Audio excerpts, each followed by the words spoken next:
میرے نبی نے فرمایا مجلس میں بیٹھے ہوئے مسجد میں، کہا کہ یہ جو دروازہ ہے نا اس سے ایک جنتی آنے والا ہے۔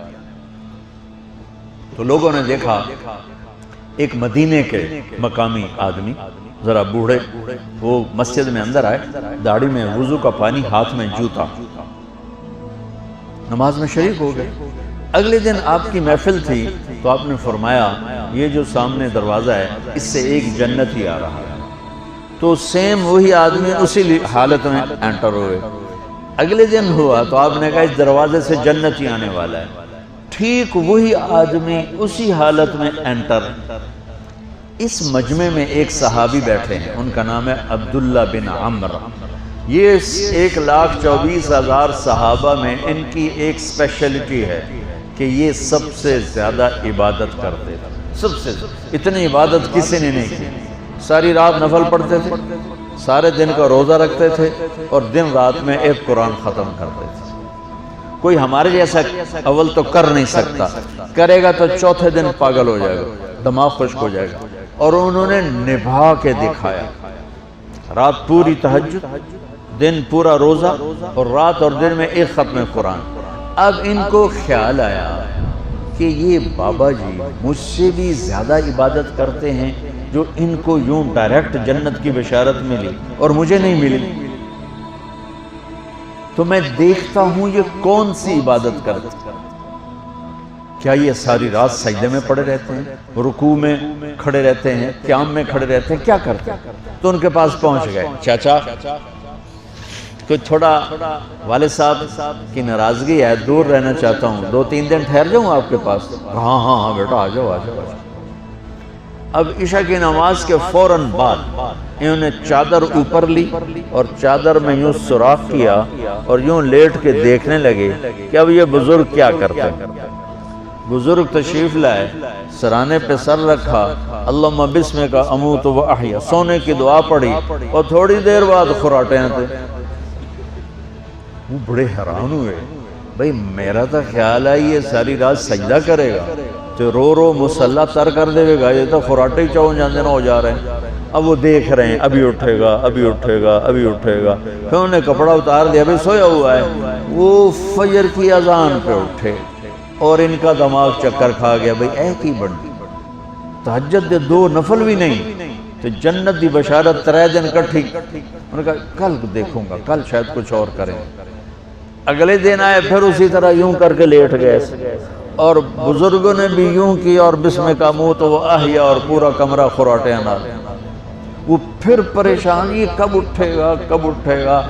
فجر کی اذان پہ اٹھے تو اور ان کی حیرت بڑھ گئی، کہنے والا سچا، اس کے بات کو تو چیلنج ہو نہیں سکتا، وہ محمد مصطفیٰ ہیں، لیکن یہ چکر کیا ہے، یہ جنت مل کیسے رہی ہے؟ چلو ایک رات اور صحیح۔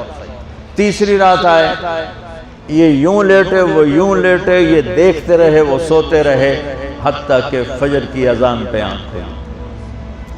تو یہ نا پھٹ پڑے، کہنے لگے چاچا بات بتاؤں؟ کہنے کیا ہے؟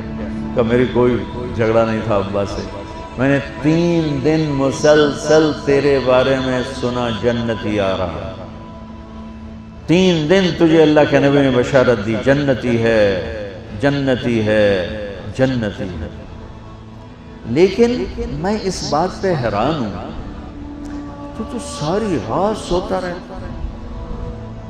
اس زمانے میں منافق بھی تہجد نہیں چھوڑتے تھے، فرض نماز تو فرض نماز ہے، منافق بھی تہجد نہیں چھوڑتے تھے۔ تو کہنے لگے کیا کرتے ہو؟ ساری رات تو سوتے گزار دیتے، کیا کرتے ہو؟ کہنے لگے بھتیجے جو تو نے دیکھا ہے یہی کرتا ہوں۔ اب یہ پریشان ہے کہ اللہ کے نبی کی بات کو تو چیلنج ہو نہیں سکتا، اور جس کو بشارت دی ہے انہوں تے فٹ نظر نہیں آ رہی کہ کیسے تو نفل آج کہ نیک لوگ تہجد نہیں چھوڑتے۔ تو کہنے لگے اچھا چلو اللہ نے ایسا ہی، اللہ کی مرضی، اللہ کے نبی کی مرضی۔ یہ 4 قدم چلے تو آپ سننا، کہا بھتیجے ادھر آؤ، کہا بیٹا ادھر آؤ، آ گئے۔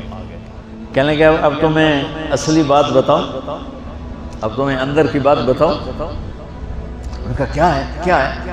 اب وہ تیار ہو گئے کہ یہ کہیں گے میں 3 دن بیمار تھا اس لیے میں اٹھ نہیں سکا، ورنہ میں تو ساری رات سجدے میں گزارتا ہوں، میں تو ساری رات روتے روتے گزارتا ہوں، تو 3 دن میں بیمار تھا، میرے پیٹ میں درد تھا، میرے سر میں درد تھا، تو میں اٹھ نہیں سکا، ورنہ تو دیکھتا تو حیران ہو جاتا میری رات کیسے ہوتی۔ دیکھتا ہاں جی جی جی، تو کہنے لگے مجھے دیکھو یہاں ہاتھ رکھا، کہ یہ جو دل ہے نا، دل اس میں دنیا کی کسی انسان کی نفرت نہیں ہے، اور جب اللہ کسی کو کوئی رزق دیتا ہے تو مجھے کبھی حسد نہیں ہوا، مجھے خوشی ہوتی ہے۔ تو ان کی جو باڈی لینگویج تھی نا، حیرت میں ڈوب کے وہ کہتے ہیں ہاں بات ہے سمجھ آ گئی یہی سے، انہوں نے ایسا نہیں کیا، وہ کہنے لگے ہاذا ہوا، اچھلے اپنی جگہ سے ہاذا ہوا، یہ چاچا اب سمجھ میں آ گیا، سمجھ میں آ گیا، یہی ہے جو آپ کا سینہ اللہ نے پاک کر دیا ہے، اس پر آپ کو جنت ملی ہے۔ یہ صرف تہجد تے نفلاں تے انج سوکھی نہیں لبدی، یہ جو آپ کا سینہ پاک ہے۔ اب پہلی حدیث کے ساتھ جوڑو، میرے نبی نے فرمایا میرے بیٹے انس، میری ایک عظیم الشان سنت ہے کہ اپنے دل کو دنیا کے انسانوں سے، میرے بچوں سنو، یہ نہیں فرمایا مسلمانوں سے دل صاف رکھ، فرمایا پوری دنیا کے انسانوں سے دل صاف رکھو۔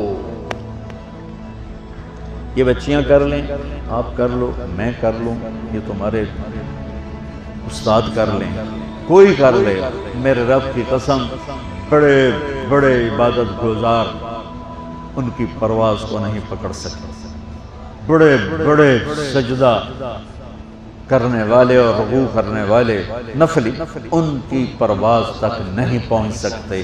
ایک اس وجہ سے کہ یہ عظیم الشان سنت ہے، ایک اس وجہ سے کہ اس کے کرنے والے بڑے تھوڑے ہیں، ایک اس وجہ سے کہ یہ مشکل بہت ہے کہ آدمی کو خود ذبح ہونا پڑتا ہے تب جا کر یہ چیز ہاتھ میں آتی ہے۔ ایسے نہیں ہے کہ تہجد کے لیے نیند قربان کر دی، ہم جماعت میں گئے 40 دن کے لیے تھوڑا روکا سوکا کھا لیا اور گھر کی جدائی برداشت کر لی، یہ پل پل کی موت ہے، پل پل کی عزت نفس پہ چھریاں ہیں، اور پھر یہ مسکرا کے چلتا ہے، یہ مقام اسے جبریل سے بھی اوپر لے جاتے ہیں۔